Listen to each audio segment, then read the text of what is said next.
Hey guys, it's Lauren, and I did my report on Crohn's disease.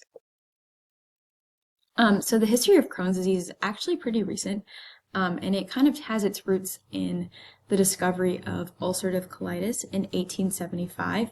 But 100 years to the year actually, Crohn's disease was distinguished as different from ulcerative colitis.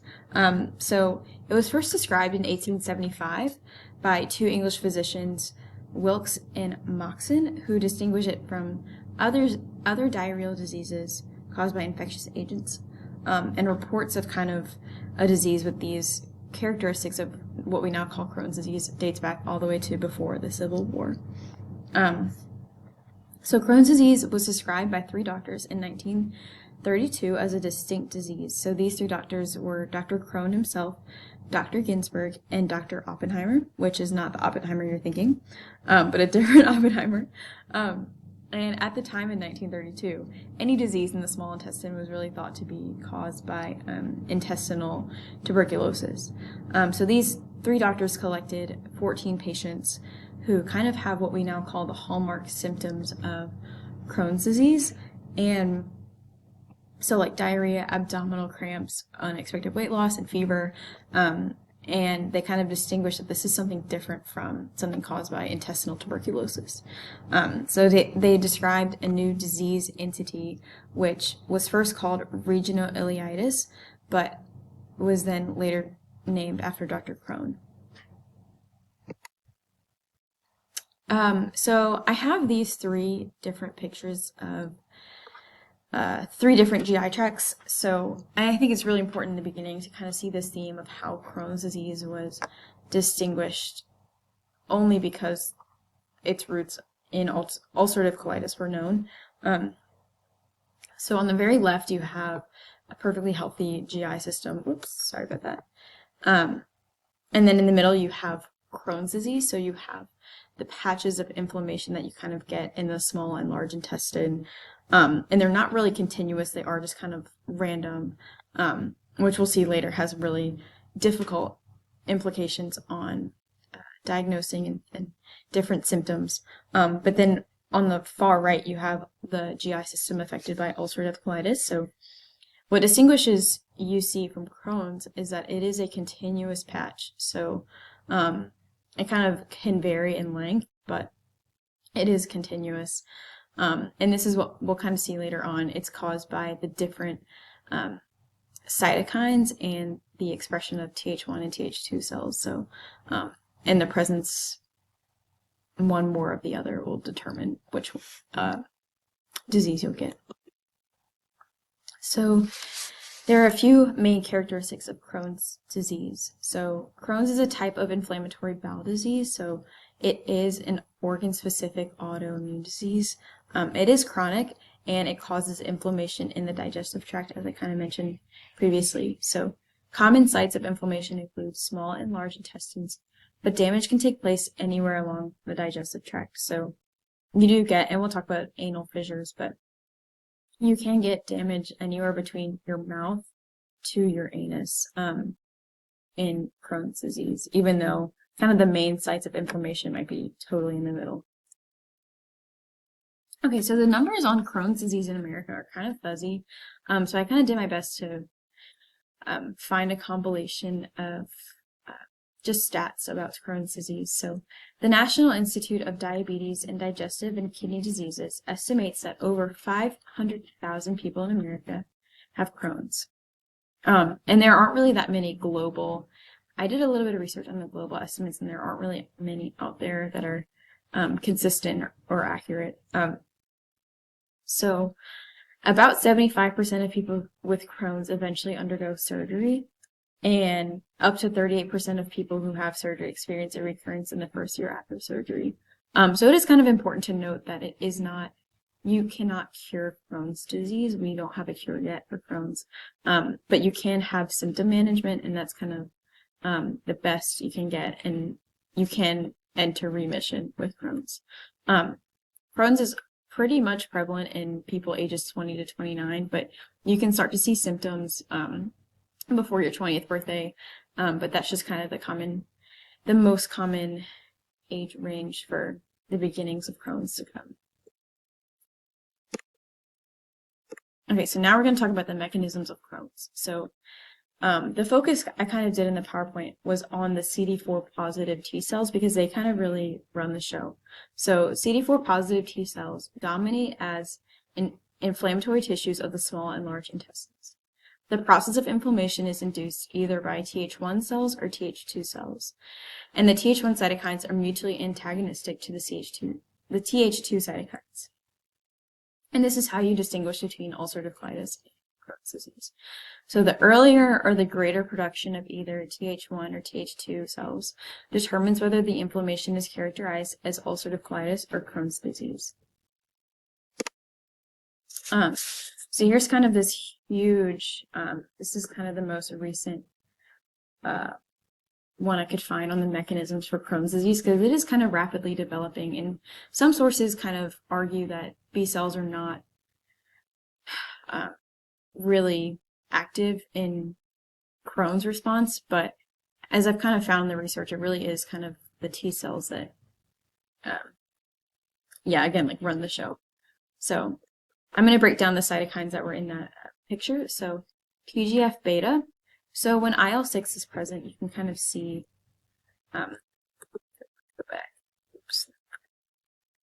Oh yeah, here we go. So you can kind of see that IL-6 is being heavily secreted by macrophages. When IL-6 is present, TGF beta promotes the maturation of naive T lymphocytes to Th17 cells. And these Th17 cells secrete IL-17, promoting the cycle of autoimmunity and inflammation. So this is kind of the slippery slope of when all these these cytokines are present at the same time together. IL-22 is also present. It's a cytokine present. And the overexpression of this one initiates responses from macrophages, while the deletion of IL-22 causes damage to the mucosal barrier of the small and large intestine. So normal expression of IL-22 kind of aids the body in bacterial infection and provides resistance to parasitic invasion, whereas the overexpression of IL-22 is kind of where you get this inflammation in the mucosal barrier of the small and large intestine. IL-17, which is secreted by Th17 cells, is another cytokine involved. So normal expression of IL-17 performs similar function to IL-22, but a large secretion of IL-17 may result in inflammation. So kind of, again, this theme of like overexpression of cytokines. And IFN alpha, kind of the final cytokine that I focus on, contributes to fibrosis, which is a huge complication in Crohn's disease. When you have fibrosis, you kind of get this thickening of tissues where it's hard to pass stool or food just kind of gets stuck.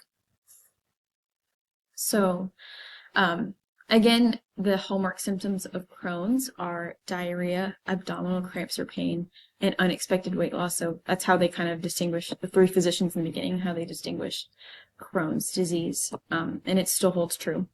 And other symptoms include, but they're not limited to, anemia, joint pain, and skin changes. So there is joint pain. There also is fever, skin changes like lesions and rashes, and a lot of times you'll have like I read a lot of times like redness in the eye, like just eye inflammation as well. There are a few possible triggers of Crohn's, and this is where it kind of gets difficult with determining what section of the small intestine or large intestine it is, and how it really is person to person. So poor stress management, so just being under stress and not knowing how to handle it, incorrect timing or use of medications, so kind of you can cause inflammation when you're taking a medicine that you no longer need, or not taking your medications in a spaced out manner, or missing a medication. So when you're prescribed a medication, especially for something in your GI system, it's really important that you take your medications on time and be faithful to taking them. Poor diet, so this kind of includes like fast food culture and just eating things that will cause inflammation. So I guess a quick fix for kind of that one is eating more non-inflammatory foods, and there are non-inflammatory diets for Crohn's disease. Smoking cigarettes, particularly because you kind of damage that first line of defense of your nose hairs and just kind of the cilia lining your GI tract. And then you can also have environmental triggers of Crohn's. So the air, the water, if there's chemicals in the water that you're drinking, imbalances or changes in gut flora. So we have that normal microbiota in our gut, and if there's offset in there or just changes in general, that can be a trigger for Crohn's and breastfeeding. So here are the kind of the complications of Crohn's disease that I keep referencing. So that intestinal obstruction from that final cytokine on that slide, the thickening of the intestinal wall, likely due to the effects of IFN alpha. So when you get the thickening, it's not on this picture, but the thickening of the wall, you kind of get blockage, which causes further inflammation. Fistula formation, which I found this super interesting. Inflammation goes through the intestinal wall itself and creates a new passage with another organ or just with the skin. Abscesses, which are pus-filled pockets of infection, are pretty common in Crohn's disease. Tears, so anal fissure, so yeah, the effects of inflammation in your small and large intestine can have effects all the way down to your anal region. Ulcers, which are open sores due to inflammation, and then malnutrition, which is poor absorption of vitamins, minerals, nutrients due to inflammation. So you're not able to truly process the food that you're eating, and then you therefore become malnourished. The means of diagnosis are kind of varied, and doctors are pretty much not just going to do one, they're going to do quite a few because there are so many GI diseases that have common symptoms that have a lot of overlapping symptoms under the umbrella of inflammatory bowel disease. So you can do a physical exam where the doctor will kind of press on your liver and your spleen to see if anything's enlarged or abnormal. And then a variety of diagnostic tests. So performing of tests of other GI diseases which may cause similar symptoms of Crohn's disease. So kind of what I was saying, it's kind of hard to distinguish. So it takes a careful eye of the doctor to distinguish Crohn's disease from ulcerative colitis or another GI disorder. There are quite a few treatments, some invasive, some they kind of progress the longer you've been diagnosed and the more severe your inflammation is. So you start off with kind of these aminosalicylates, corticosteroids, and immunomodulators. So obviously you don't want to stay on corticosteroids long term. It's not ideal. Biologic therapies, bowel rest. This is something really interesting I read, that if you're having severe inflammation, you can go to the hospital and get hooked up to IVs and kind of just give your bowel a break and not have to consume solid foods, but they kind of feed you liquids but still get all your proteins. Surgery, so the removal of part of the small intestine or part of the large intestine. Proctocolectomy, so that's the removal of the entire colon and rectum. And then I think this is the one I've heard of the most, the ileostomy. So the end of the ileum is brought through a tube. It's brought through an opening in the abdomen and kind of like extends the tube of your intestines like to your abdomen and is attached to the skin where a collection pouch is externally placed. And then you don't really have bowel control. You kind of just have flow as it comes. And that's kind of it. So that's Crohn's disease in a nutshell. If you have any questions, let me know. Thank you.